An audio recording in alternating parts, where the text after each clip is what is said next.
भाजी काय करायची विचार येत आहे, मग हे करूया. एक वाटी बेसन घेतला आहे, त्यामध्ये आपण हिरोती, मीठ, हळद आणि धनिया पावडर आणि जिंजर गार्लिक पेस्ट टाकला आहे. ऑप्शनल आहे, तुम्हाला आवडत असेल तर तुम्ही टाका.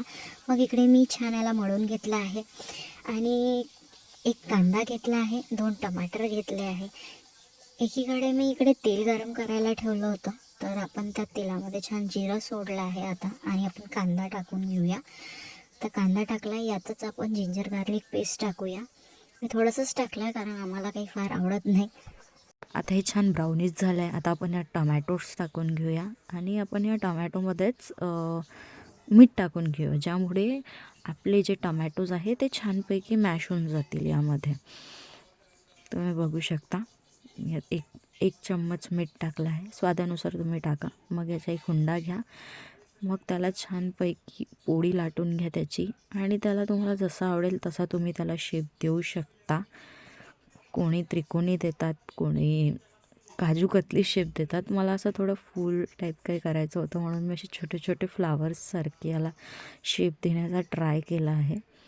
ते मला फार काय जमलं नाही, बट मी ट्राय केला, हे तुम्ही बघू शकता. आणि इकडे आपला मसालासुद्धा झाला आहे. तर आपण यामध्ये छानपैकी हिरोती, मीठ, हळद, धनिया पावडर, मी यामध्ये गोडा मसाला पण टाकला होता. तुम्हाला जे आवडत असेल तुम्ही ते मसाले यामध्ये ॲड करू शकता. आणि तुम्ही बघू शकता आपला छानपैकी असा मसाला झाला आहे. आता मी यामध्ये गरम पाणी सोडणार आहे. यामध्ये मी एकीकडे गरम पाणी करायला ठेवलं होतं, मग गरम पाणी करून सोडलं. आता याला आपण छानपैकी एक उकळी येऊ देऊया. कोण कोण असं आहे ज्याला हे असं आवडतं वेगवेगळं खायला.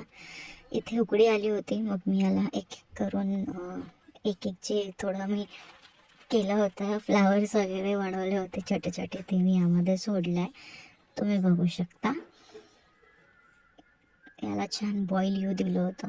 आपले हे बॉईल आलं आहे, आपलं हे रेडी झालंच आहे. आपण याला छान उकळी येऊ देऊया.